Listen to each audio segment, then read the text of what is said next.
So, good evening, ladies and gentlemen. A very warm welcome to this evening's Colors of Glory virtual meet. I am Ramakrishnan, one of the coordinators of this event. This is one in a series of fortnightly virtual meets we have been hosting ever since the pandemic set in last year.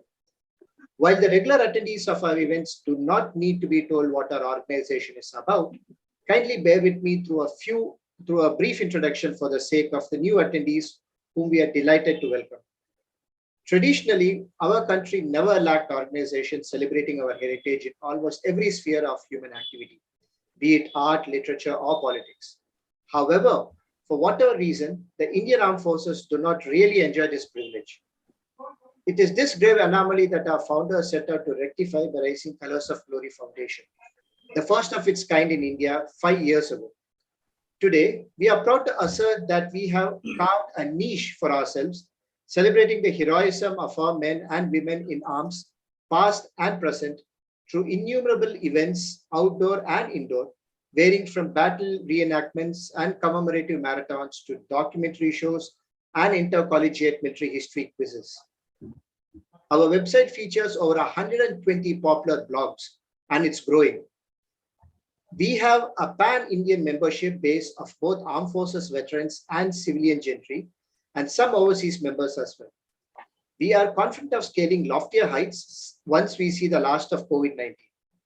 In the meanwhile, we invite all of you who are not yet members of our organization to do join us in our unique mission.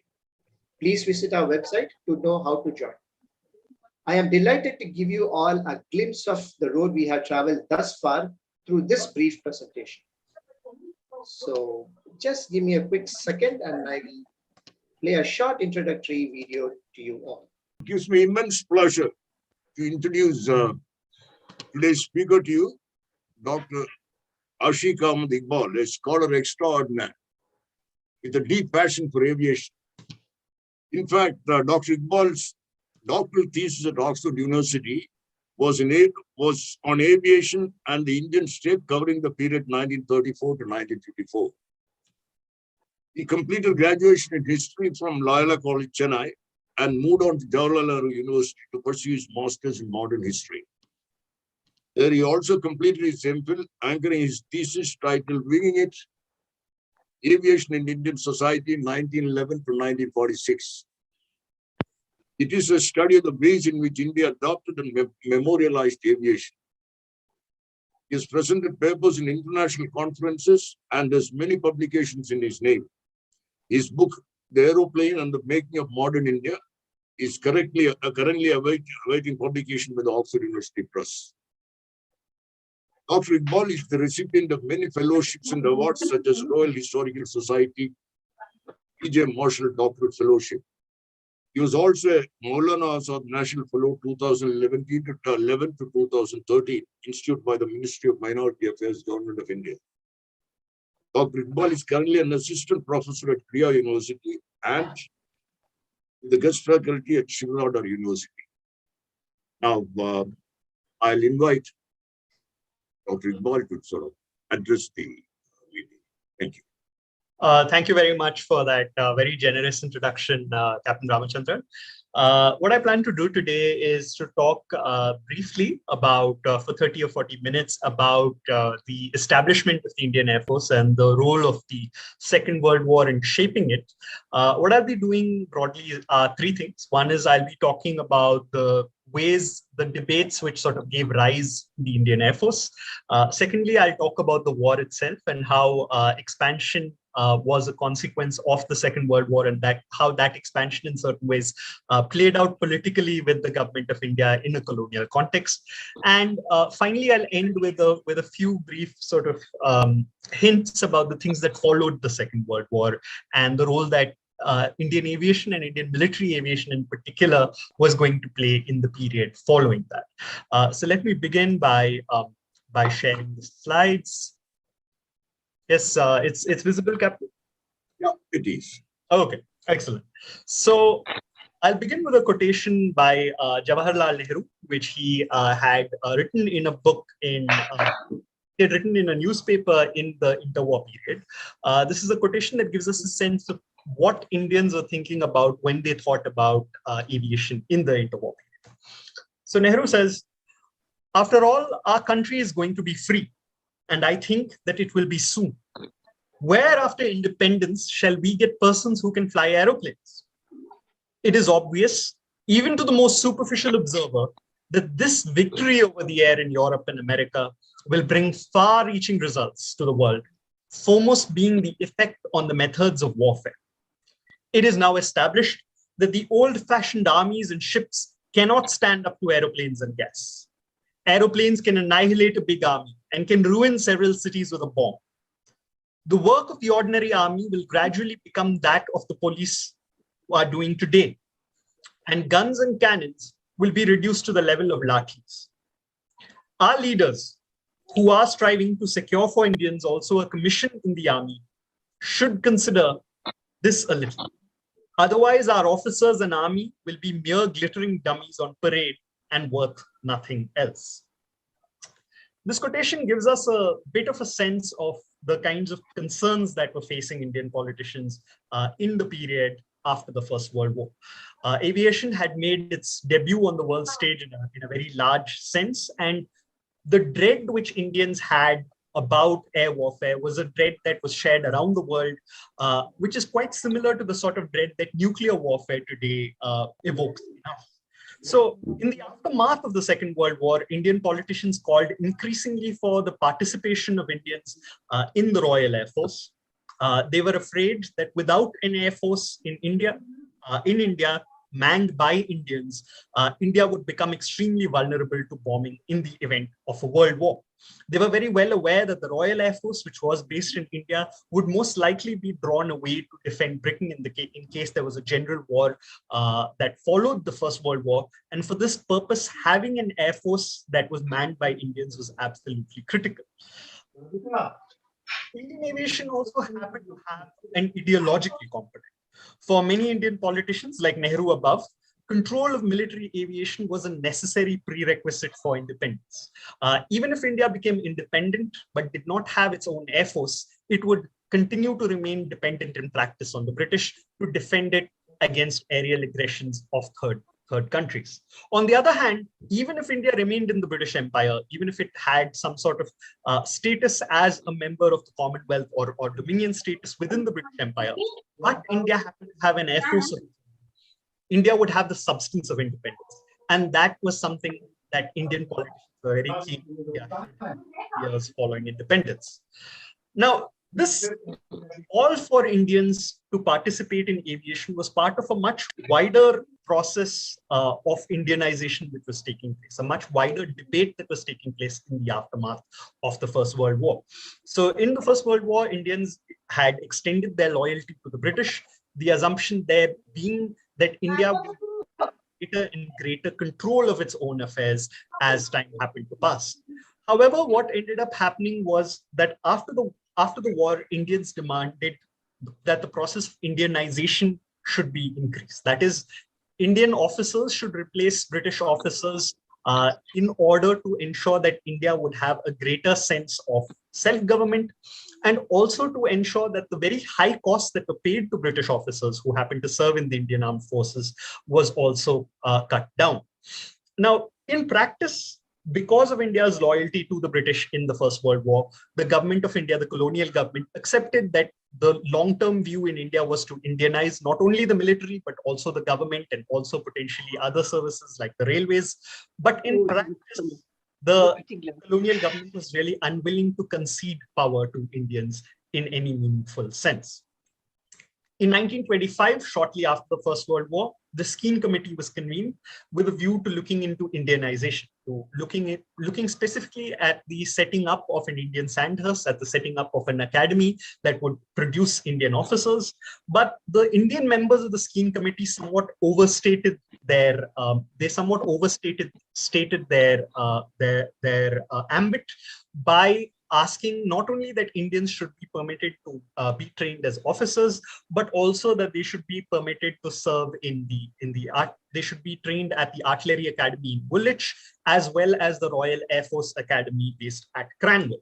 So interestingly, the two politicians who were in the Skene Committee who really pushed for Indians to have greater participation in military aviation were Motilal Nehru, of course, of the Nehru family, as well as Muhammad Ali Jinnah, who in the 1920s was very much a nationalist politician, very much concerned in certain ways about establishing an Indian Air Force. Interestingly, and perhaps ironically in the longer term, this production of the Indian Air Force would perhaps end up costing Jinnah large parts of Kashmir during the Kashmir War. We can talk about that later. But it would also serve, of course, as in certain ways the nucleus of the Pakistan Air Force in due course. Now, when the Skene Committee recommended that Indians should be allowed to participate in military aviation, that perhaps Indians should be admitted into the Royal Air Force, the British received this quite badly. Essentially, the Royal Air Force authorities argued that taking Indians into the Royal Air Force would require them to serve overseas. It would require them to serve in places outside of India, and that this was not something that was acceptable to the RAF. Of course, in practice, we have quite a bit of correspondence between various commanders of the RAF, the colonial, as well as the colonial government, stating that the real concern happened to be the possibility that Indians might end up commanding white officers and personnel, which was something that was unacceptable. The Royal Air Force would continue to have a color bar, which stated that only people of European descent could serve in the Royal Air Force right until 1939, when the outbreak of the Second World War forced them to drop the color bar. So what the Royal Air Force decided instead was following on a similar model that had been used in the Indian Army, to concede a very small unit, to concede a very small institution that would be a segregated institution, essentially, where Indians would be allowed to serve. Initially, they looked into the possibility of larger than a single flight of I would request you, all participants to mute themselves. We have muted, please don't unmute. And so I think no problem. And then the other thing, of course, so it became clear essentially that that a flight was too small a unit to establish in and of itself. The decision was made to set up a single Indian squadron, and the plan very much was to keep that the only squadron that would be serving as an Indian Air Force. Now, this at the time, of course, perhaps was regrettable insofar as it established a segregated, minuscule Air Force, but as a result of this accident of history, the Indian Air Force ended up with two major advantages. One essentially was that the Indian Air Force would emerge as an independent air wing, which was going to be run largely by Indian personnel. Of course, initially there were British officers in higher positions, but it was a force that was going to be heavily Indianized and was going to be independent. This was by no means something that could be taken for granted. To give you an instance of other major air forces that existed at the time, the Japanese did not have an independent air force. The air force was part of the Navy as well as of the Army. So you had the Imperial Japanese Army Air Force, the Imperial Japanese Navy Air Force, and perhaps the world's largest air force in the Second World War, the United States Air Force, was not also an independent organization. The United States Air Force, as many of us will recall, was the United States Army Air Force.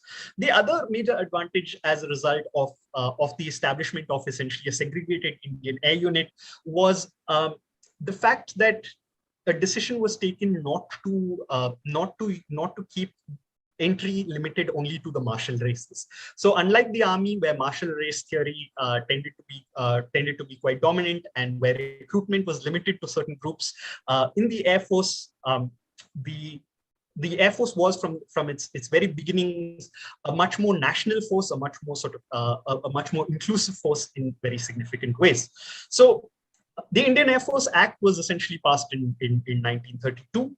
On the 8th of October, and the first squadron of the Indian Air Force was raised on the 1st of April 1933, which was the birth date of the Royal Air Force. So it was established essentially 15 years after the Royal Air Force. Now, there's been some confusion, of course, about exactly when we should date the establishment of the Indian Air Force. Should we consider it as the passing of the Indian Air Force Act in 1932, or should we consider it to be the raising of the first squadron in 1933?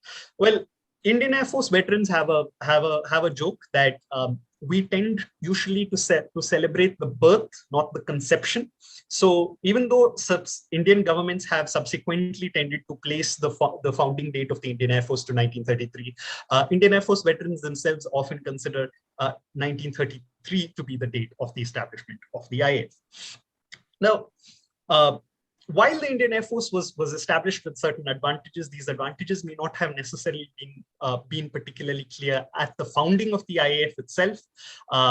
In keeping with the larger script of military control, whereby Indians were permitted to have small units that were Indianized, but control of the Indian military itself was maintained strongly in British hands. The IAF was limited to a very small single understrength squadron. Even at the outbreak of World War II in 1939, it had still not been completely manned by Indian personnel. Its strength was still not complete. The force was also equipped with particularly outdated aircraft, the first of which was the Westland Wapiti. Again, here an image from courtesy of Bharat Rakshak of the Westland Wapiti. The Westland Wapiti is a fascinating aeroplane, perhaps my favorite in the history of the Indian Air Force. It was called even at the time the Water Pity, a play on the word Westland Wapiti. It was an aeroplane that was quite outdated. The rear gunner did not have a seat belt so much as a chain to sort of be seated in. Some Westland Wapitis were not equipped with the radios. So in the early years of the Indian Air Force, it was not uncommon for IAF personnel to carry a few pigeons with them, which would then be thrown out of the aeroplane as a means of communication.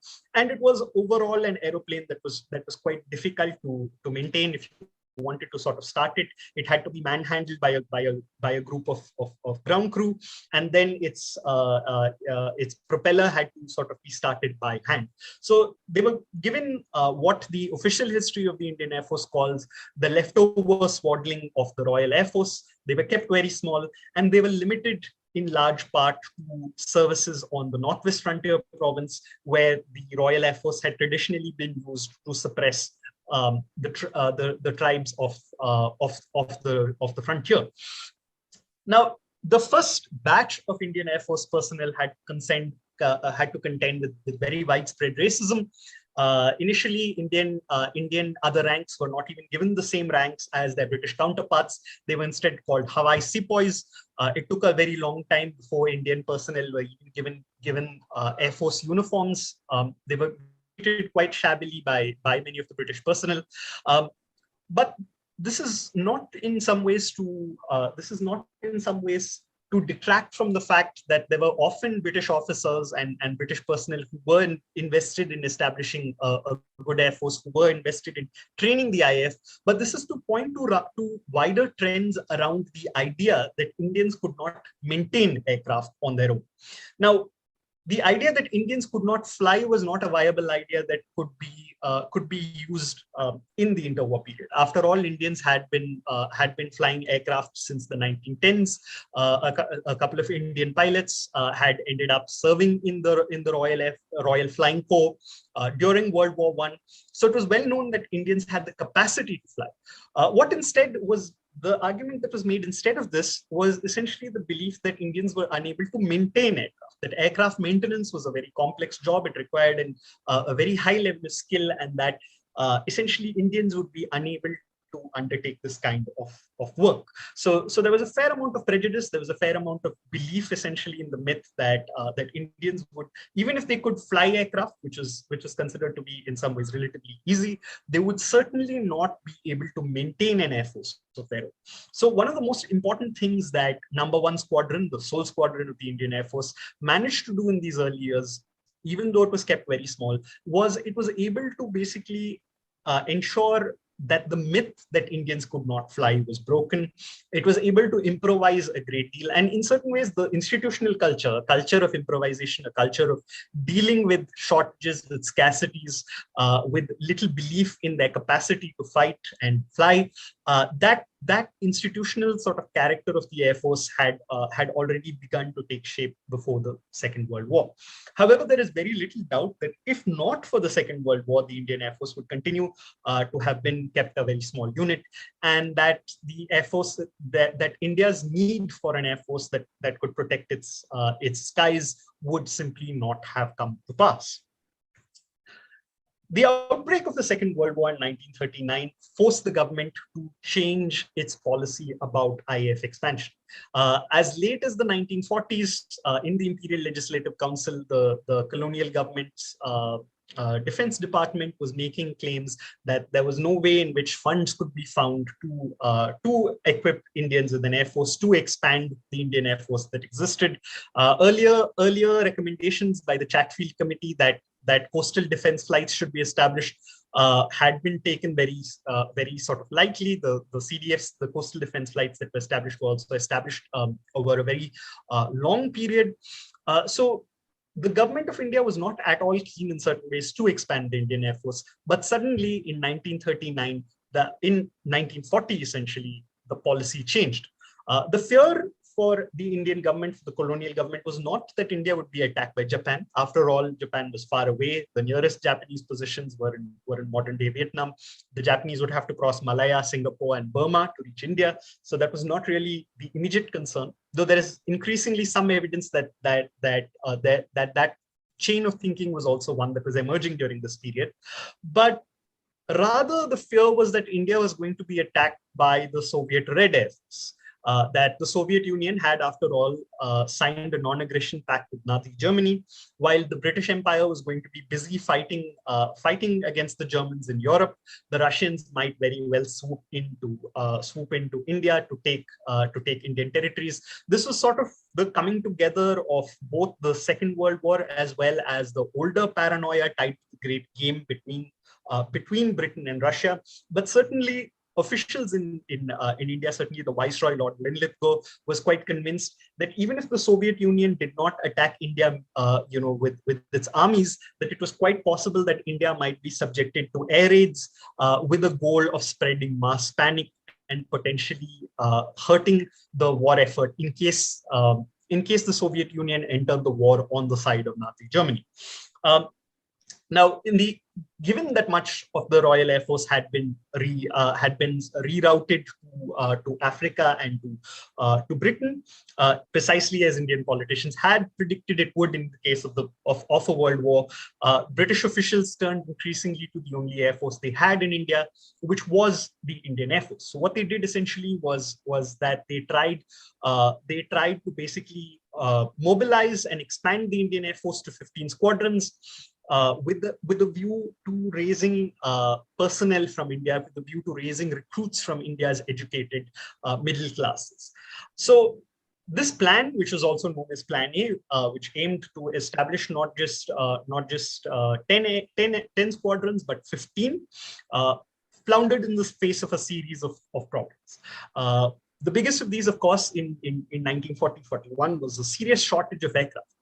Most of the aircraft, as I've already mentioned, were being used either for the Battle of Britain, or were being routed to Africa, which was also under siege in certain ways. When the Indian government, after a great deal of difficulty, was able to acquire a shipment of Tomahawk aircraft, these aircraft were rerouted by London, essentially, to fight in Iran. There was also an attempt to reroute a factory from China, which was under attack by the Japanese, to India. But that plan also had to wait until the Battle of Britain was ended. So either way, the expansion of the Indian Air Force, at least in 1940-41, was something that was undertaken with immense difficulty and was not ultimately successful due to a shortage of equipment. This all changed, of course, or the situation fundamentally changed when the Japanese attacked Burma. We are all, of course, quite well aware that the Japanese attack in December 1941 was not solely directed at American positions in Hawaii, but in fact fanned out well across Asia. And as early as December as early as December, the Japanese were already bombing Rangoon. By 1942, they had already invaded Burma and were in the process of pushing the Allied air forces and Allied armies out of the region. So the fears that Indian politicians had that India would find itself defenseless against air attack by a hostile power came to be borne out in 1942 when the Japanese invaded Burma. Now, in the story of the Indian Air Force in the Second World War, if you read any of the books I will mention in a bit about the Second World War, what we find is that the IAF's defense of Burma in some ways is one of its finest moments. The force was equipped with quite outdated aircraft. It was equipped with Lysander aircraft that were meant for reconnaissance, but it nevertheless served gallantly in the face of Japanese advances in Burma. Not only did the IAF carry out the reconnaissance tasks that it was given, but it also re-equipped its reconnaissance aircraft with bomb racks, which it had designed itself, and then carried out a very daring raid into Thailand, while much of the rest of the Allied forces were in a state of full retreat. The stories, in some ways, of the defense of Burma are some of the most striking, some of the most inspiring in certain ways of the IAF during the war. Despite its gallant defense, of course, of Burma, it was simply impossible to continue to hold positions in the region. The Imperial Japanese Army Air Force was considerably larger, and eventually, after close to 6 months of fighting, the decision to retreat from Burma was taken. The Indian Air Force, along with other Allied forces, was pulled back to India lest they fall to Japanese forces who were advancing on aerodromes. And the Japanese Air Force, the Japanese Army Air Force, as well as the Imperial Japanese Navy, were able to make serious inroads into the Bay of Bengal. Calcutta was bombed in April 1942, and Vizag was bombed in December 1942. This prompted a serious panic across India's eastern coast. I'm sure many of us who are from Madras are well aware of the huge panic that had afflicted the city during the war. Indians rightly assumed that there was simply no serious air defenses, nor serious air shelters or air raid protection in place to protect them from Japanese air raids. So the cities of Madras, the cities of Calcutta and Vizag were seriously denuded of people. Their populations collapsed quite quickly, and this contributed overall to a general state of panic. Now, in hindsight, we are well aware that, in fact, the Japanese forces were already overextended by advancing to Burma, but the possibility that a Japanese amphibious invasion might land at Calcutta or Madras was one that caused serious difficulties for the organization of the war effort in India, and one that was entirely predictable in the years that had preceded the Second World War. So this moment of where India was sort of at its lowest, at its most defenseless, saw a serious attempt to expand the Indian Air Force. Confronted with the Japanese threat, the IAF began a massive program of expansion. It increased by more than 1,000%, going from 16 officers and 269 airmen in 1939 in a single understrength squadron to a much larger force of 9 squadrons by July 1945 that included 1,638 officers and 26,900 other ranks. An additional 10th squadron would be formed after the end of the war, which would be a transport squadron. Now, the IAF happens to have flown a series of aircraft of varying levels of advancement. They started out flying Westland Lysanders, Westland Wapitis, and Hawker Audaxes. By the end of the war, they were flying Hurricanes, Walti Vengeances, and in the very final stages of the war, they were equipped increasingly with the very famous Supermarine Spitfire aircraft. IAF expansion, however, when we think about it, was not solely about squadrons. As we all know, air warfare requires a number of enablers, a number of force multipliers, and these critical infrastructure were established for the sake of the Indian Air Force. So a balloon branch was established for the first time during the war to ensure the protection of aerodromes. People from the Indian Meteorological Department were drafted to serve in the Indian Air Force Meteorological Branch to tell what the weather would be like. The Indian Observer Corps was established for the very first time during the war. So overall, a whole series of institutions that were essential to prosecuting the war came into being. Now, what's important about these institutions is not just that they were new bureaucracies that could be used for the sake of advancing Indian military objectives, but also that this is the unprecedented mobilization of science in warfare. This unprecedented science in warfare in India would have all sorts of serious consequences, which I will come to in a few minutes. Now, while, of course, the program of IAF expansion itself was extremely important, India was also able to mobilize much older forms of labor, much older forms of power in certain ways, of state power, to ensure that it could prosecute the war. So the Public Works Department hired something like 6 lakh workers who built aerodromes all across the country. Many of these aerodromes after the Second World War would end up falling into disuse. Many of the sort of pieces from these aerodromes have then subsequently been reused by civilians for a series of things. In Rajasthan, for instance, leftover aircraft tires were used for carts. In Assam, airstrips that had been laid on airfields were sort of picked up and used as walls. But many of these aerodromes did not fall out of use, and those aerodromes today are the critical civilian aerodromes that are used by India.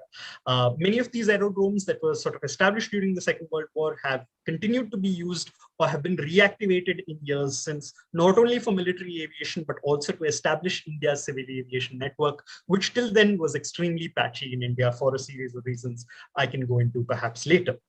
Now, while, of course, the Indian Air Force expanded very substantially during the war, this was not without serious problems.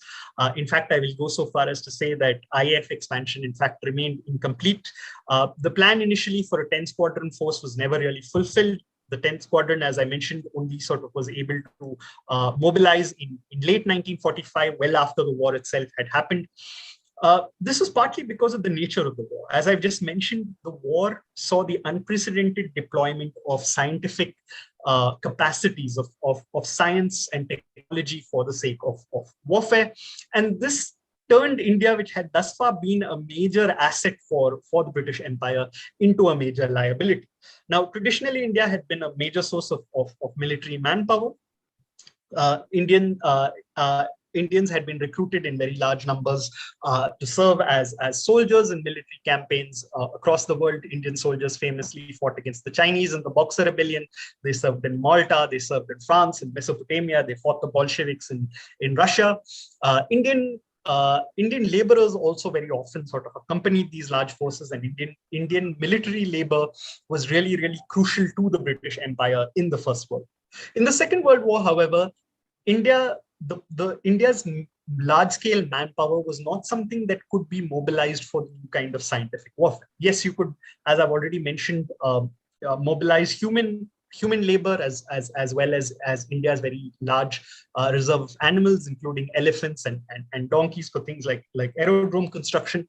But you also needed increasingly for these highly specialized roles, whether it was in air crews or in ground crews, you needed educated personnel who were simply not available in the colony because of the lack of investments that colonialism had placed in educating its Indian populace. So very few Indians had the technical skills that were required for scientific warfare. So whereas earlier India had been a major source of military labor in terms of air warfare and in terms of the scientificized warfare of the Second World War, in fact, India turned into a major liability.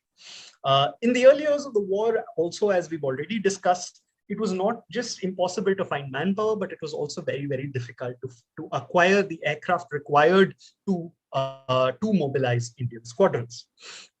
Now, the reasons why India there are several reasons why the IAF was at a disadvantage for whatever educated manpower was available in India.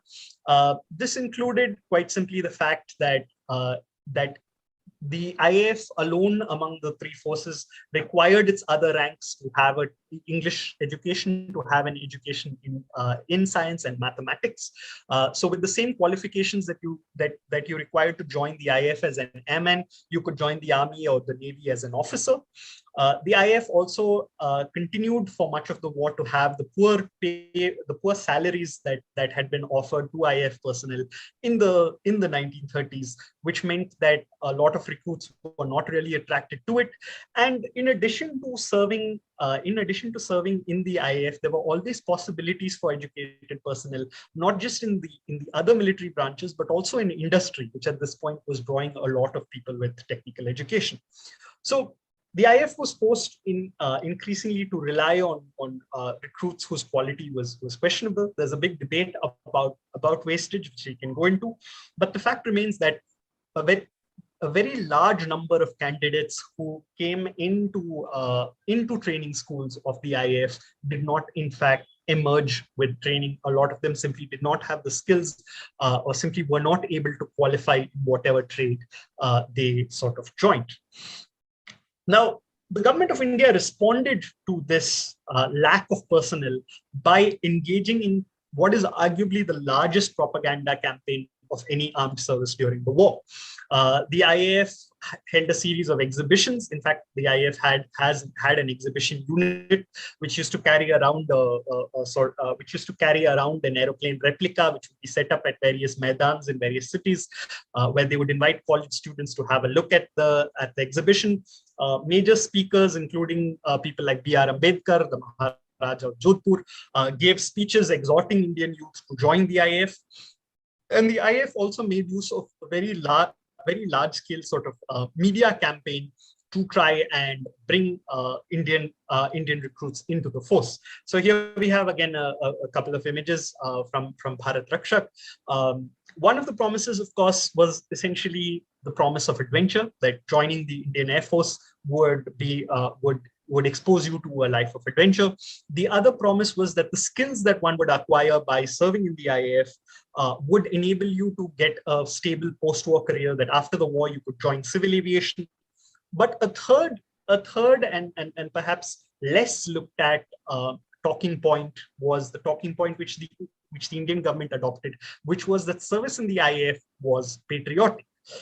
This slogan of "Make India Strong," which we can see in the second poster, is a slogan that shows up in a lot of recruiting propaganda.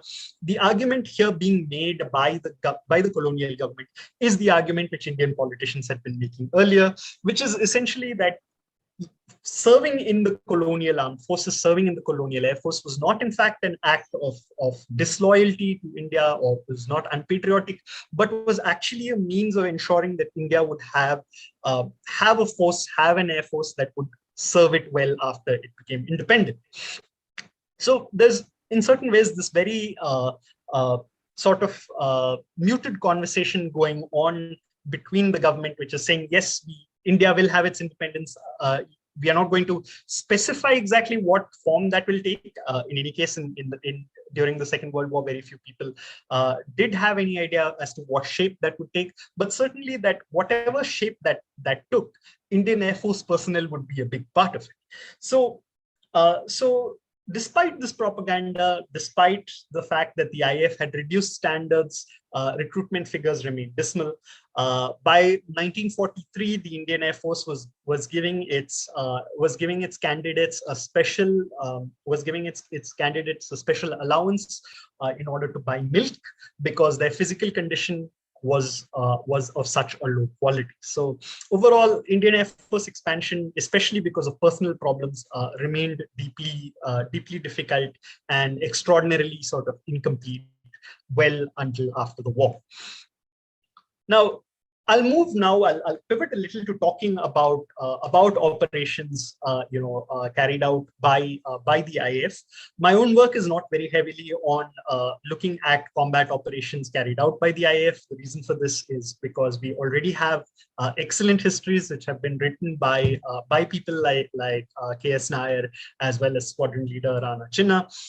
They provide these really granular histories of what individual squadrons are doing, where they were located, how combat went, what kinds of machines were used.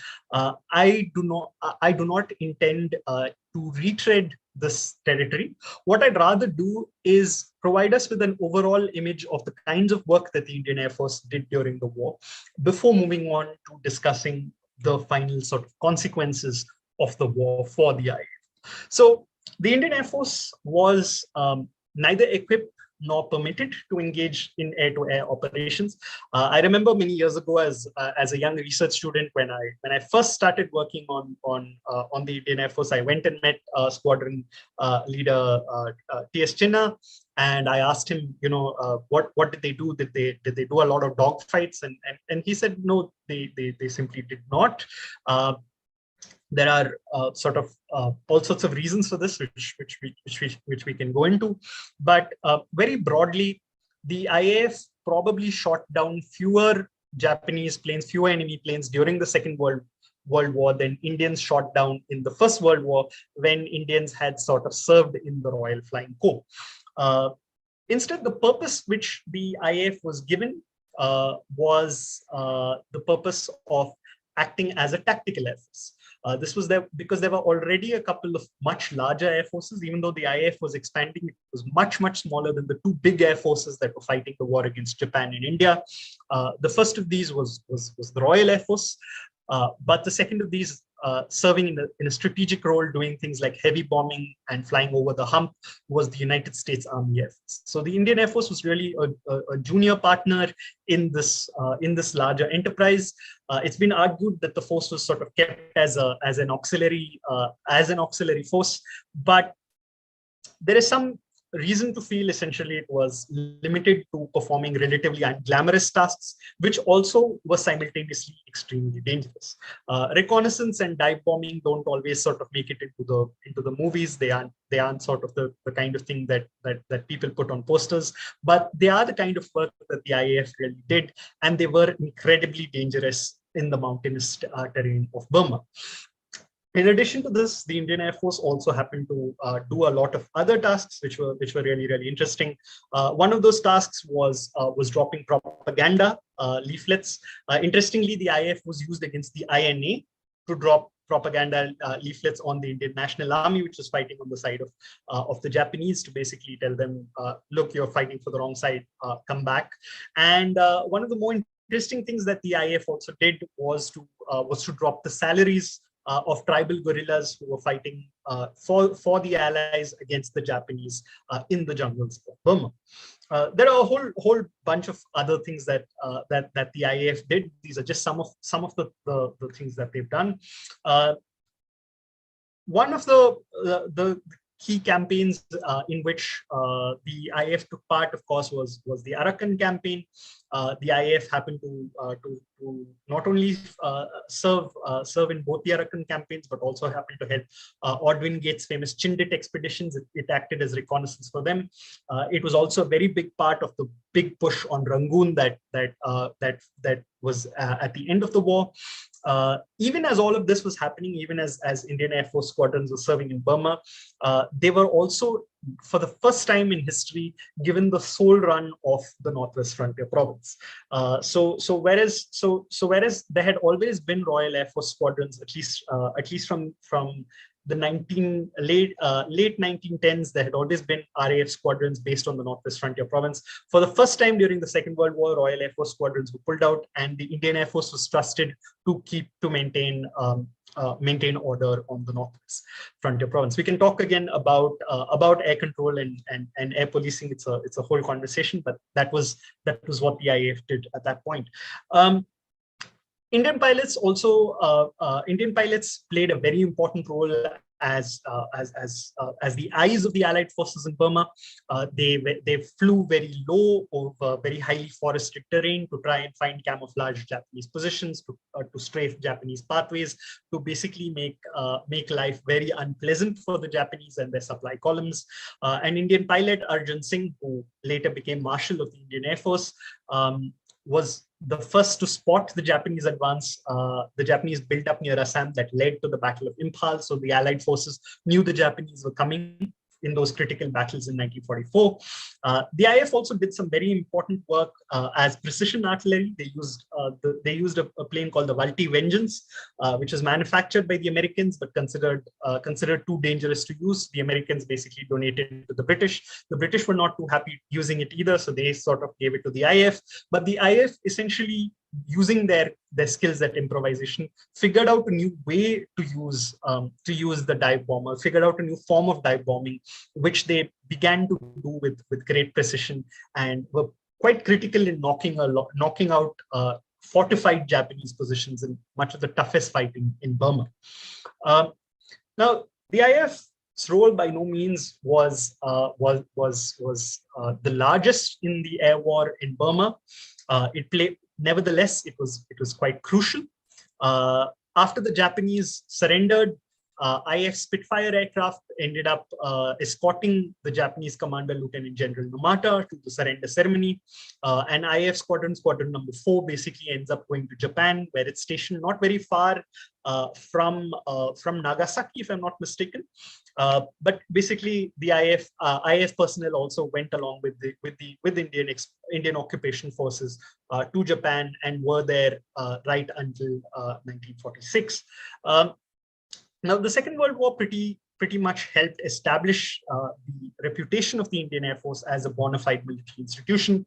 The force ended up winning 1 Distinguished Service Order, 22 Distinguished Flying Crosses, 1 Bar Distinguished Flying Cross, 3 Air Force Crosses, 2 Orders of the British Empire, 7 members of the British Empire, 5 British Empire medals, 45 mentions in dispatches, and 285 Jangi Inams. This may not seem like a very large number of decorations, but considering the size of the force, considering the relative newness, the fact that it was forged in certain ways by the war, this is quite a remarkable tally of medals. And the recognition that Indians not only could fly, but indeed had flown well to annihilate the enemies of the King Emperor was given by the British in March 1945, when the Indian Air Force was given the prefix Royal. The Indian Air Force would continue to hold this prefix until 1950, when India became a republic and ended up dropping it. I will end this presentation by discussing briefly about some of the wider consequences of the expansion of the Indian Air Force during the Second World War. Now, the Second World War, as I hope I've argued well enough, helped establish Indian military aviation as we know it. The Royal Indian Air Force would serve not only as the foundation of the Indian Air Force, but also as the foundation of the Pakistan Air Force. So in certain ways, the war enables South Asian polities to develop their own military aviation for the first time. That belief, that hope that Indian politicians had in the interwar years, that they would attain the substance of independence by attaining military control, especially military control of aviation, was something that had come to pass. One of the big reasons why the British will leave India is, as we know, military instability. The Indian National Army trials, the INA trials at the Red Fort, had thrown serious questions up about the loyalty of Indian armed forces. The Royal Indian Navy strikes in 1946 also meant that it was clear that Indian forces couldn't be trusted. There would also be a series of strikes in the Indian Air Force, not as well known, but certainly just as important, which made it clear to the British that they no longer controlled the military in India, and that, in fact, establishing control over India would be both expensive and somewhat pointless, given the circumstances that had changed after the war. So in very important ways, this military control of aviation, Indian control of military aviation, contributes to decolonization. The other thing is, of course, that the RIAF will play a very, very critical role in events that will follow the Second World War. Some of the most dramatic events in Indian history will happen in the 1940s. The Indian Air Force will end up flying refugees, very critical refugees, people who are sort of part of the government, from Pakistan to India to enable the wider process of refugee evacuation that's happening. They will also be very, very crucial in ending the violence of partition. One of the big reasons why a lot of the partition violence will end is because the government of India will use tanks and aeroplanes. It will also play a very critical role in the conflict in Hyderabad. I don't think I need to tell this gathering the role that the Indian Air Force will play in Kashmir. Without the Indian Air Force, it is very, very likely that the map of South Asia today would be extremely different. So the borders that we have today are very much shaped in certain ways by the IAF. In 1971, a third Air Force will be added to these to the Air Forces of South Asia, and another Air Force that will have its foundations in the colonial Indian Air Force, and that is, of course, the Bangladesh Air Force. On the 4th of December 1971, Kilo Flight, which I'm sure many of us know about, will launch major raids on Pakistani positions. Kilo Flight will serve as the nucleus of the Bangladesh Air Force. Its personnel will themselves be from the many of them be ex-Pakistan Air Force. Its equipment and training will be from India. So in very significant ways, the Bangladesh Air Force also is an Air Force that emerges from this wider process of sort of the establishment of Indian military aviation. So three of the largest air forces of Asia have arguably their roots in the Second World War, and that is something that is worth thinking about. So I will end over there. This is sort of the preliminary cover of my book, The Aeroplane and the Making of Modern India, which will come out later. I'm happy to take any questions which we might have. Thank you. Thank you, Ashik. Brilliant. I mean, it was such an exhaustive coverage of the Air Force, quite an eye-opener. Ladies and gentlemen, I'm sure you'll have questions. Please shoot. Unmute yourself and come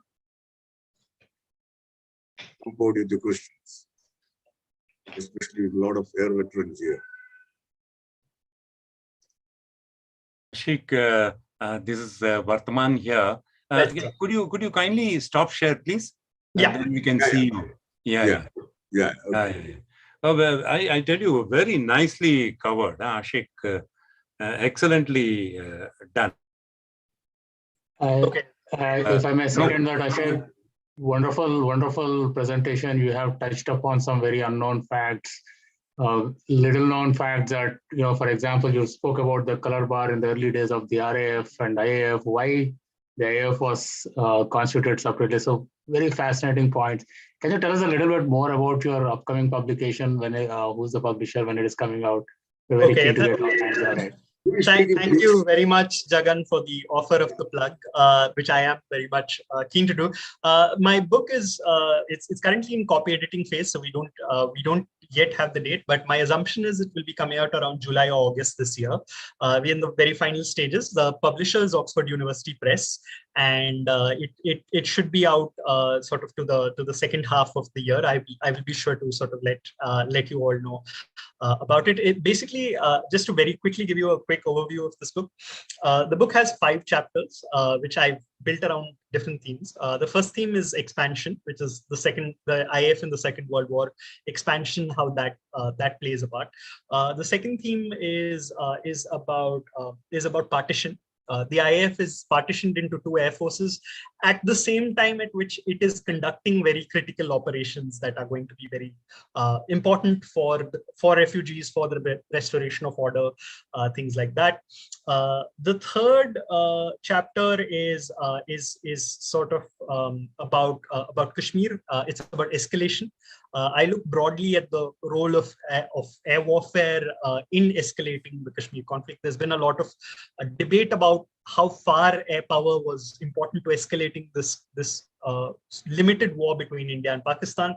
I argue that it was escalatory, but perhaps in ways that we haven't thought about earlier. There's a fourth chapter, which is a chapter which I look at integration, which is the integration of the Indian princely states. Now, while of course we often pay attention to military and civil aviation, we don't take into consideration the role of the Indian princes, who are absolutely critical to aviation in India. The first aeroplane will be bought by the Maharaja of Patiala.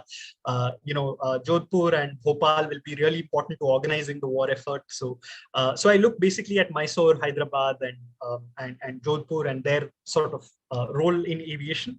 The fifth chapter and basically the argument I'm making in my book, the bigger argument is about how military and civil aviation in a poor country are not very different, that they are very often mixed. It's not possible in certain ways to disentangle them from each other. So the fifth chapter is about the nationalization of Indian Airlines in the wider context of a big clash that takes place between India and Pakistan over East Bengal. There's a refugee crisis in 1950, and I'm talking about how the military and the civil in certain ways inform each other in Indian aviation discourse. So that's broadly it. Thank you, Jagan, for giving me the opportunity. But yeah, happy to take any further questions. Sounds fascinating. Really look forward to whenever it is coming out to the market. Yeah. Thank you.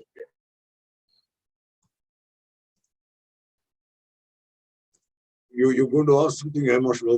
Yes, Ashik, yes. You mentioned the princes and who actually many of them went on to become pilots, and they sponsored units and squadrons actually. Yes. And some of them was called the Madras Squadron.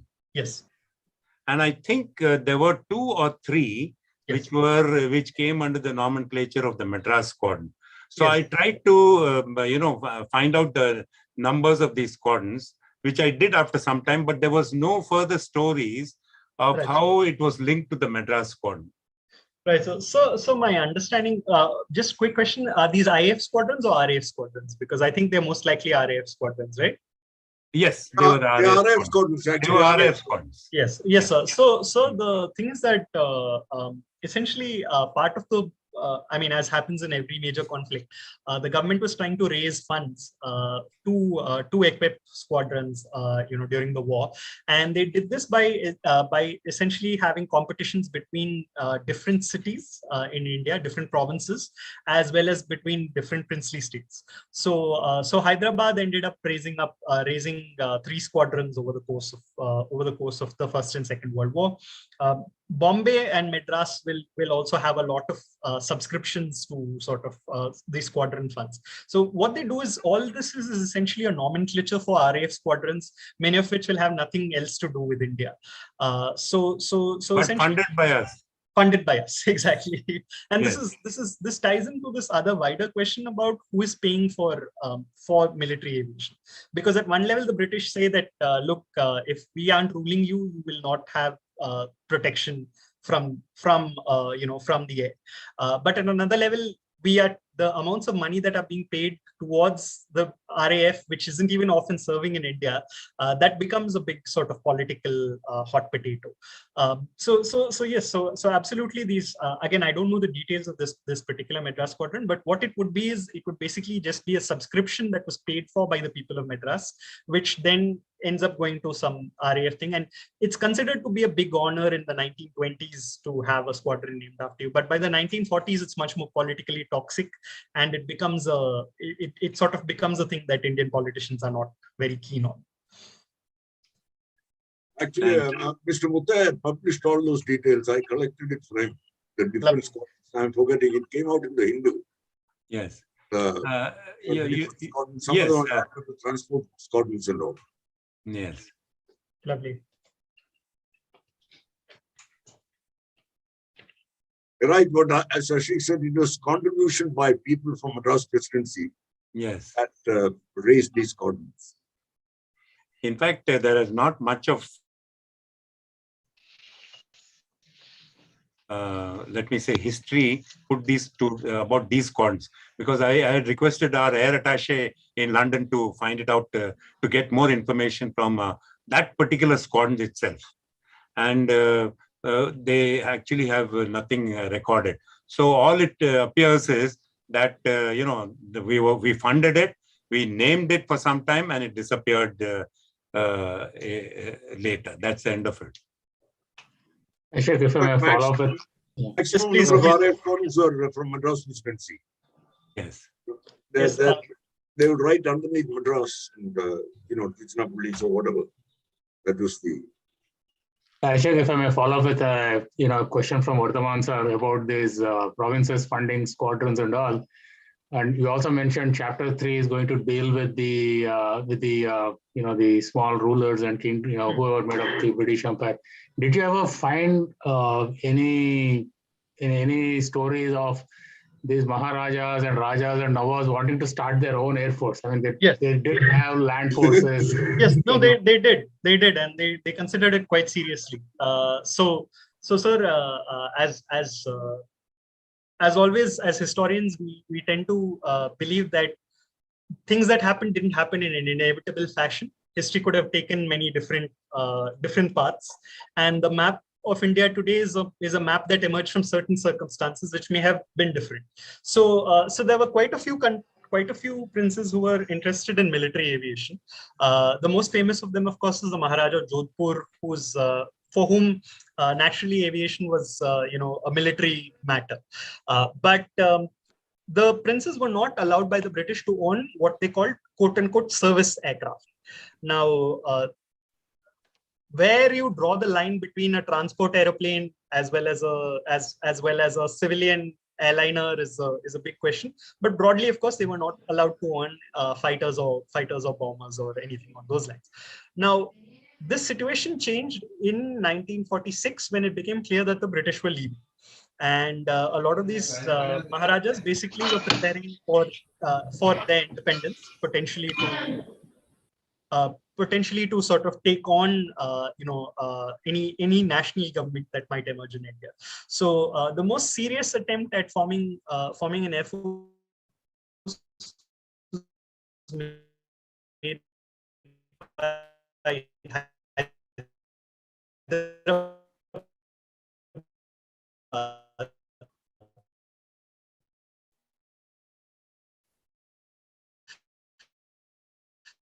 which sent its Royal Air Force to become the.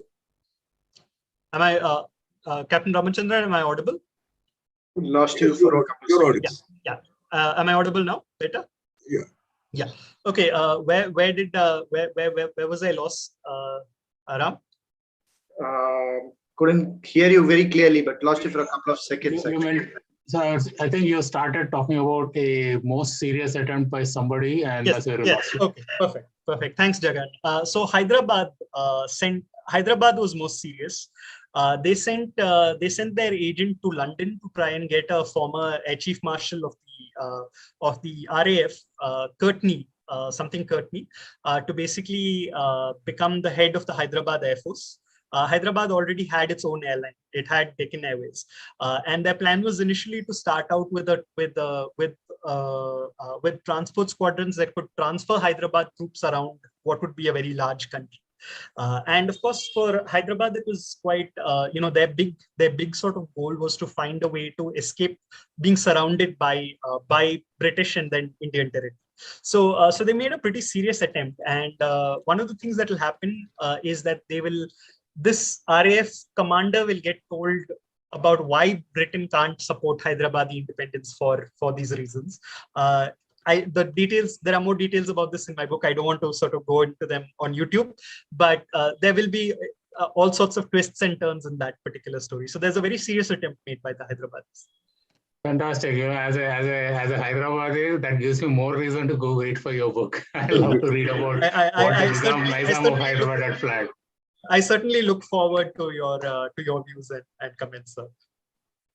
Ashik, I have a question which is kind of on similar lines based on what was being discussed, but kind of interesting. A couple of weeks ago, I was just perusing a couple of pictures on Pinterest, searching for magazines, and there was this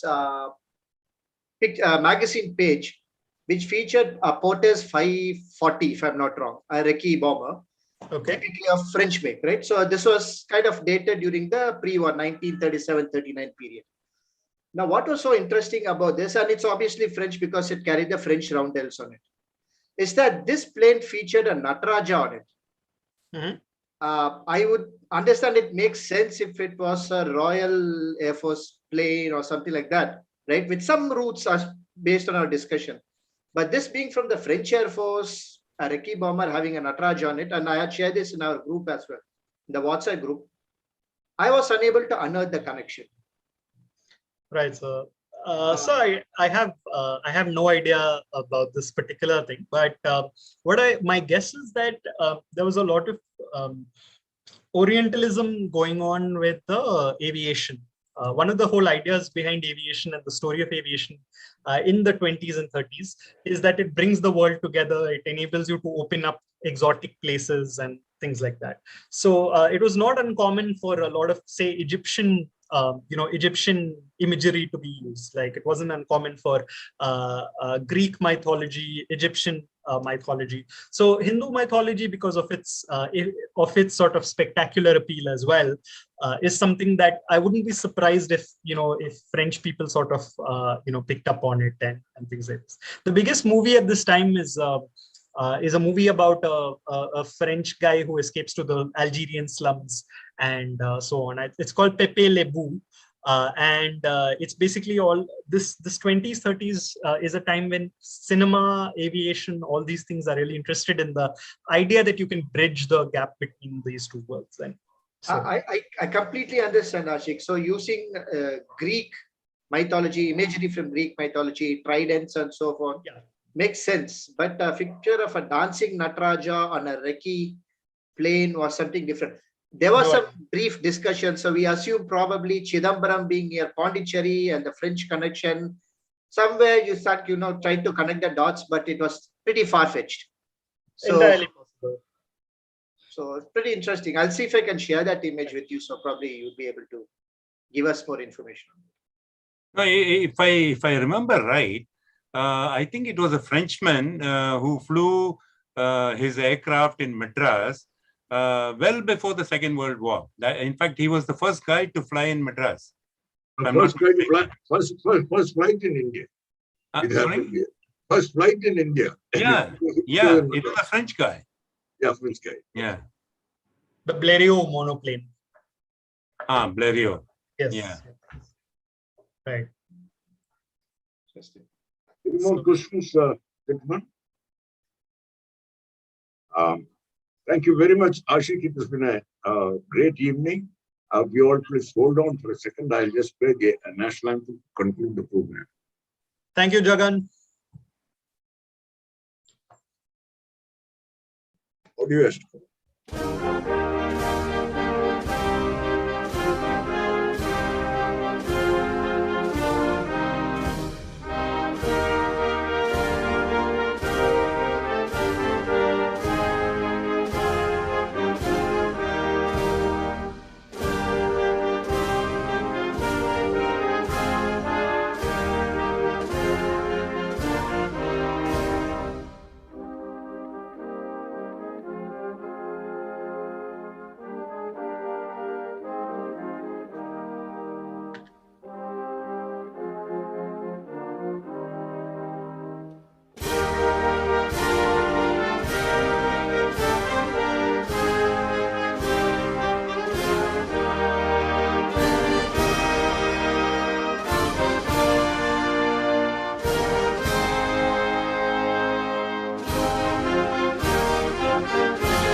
Thank you, everybody. Thank you, Ashik. All right, I will take your leave. We'll good night, everyone. We will look forward to the next meeting. We'll not finalized. We'll communicate.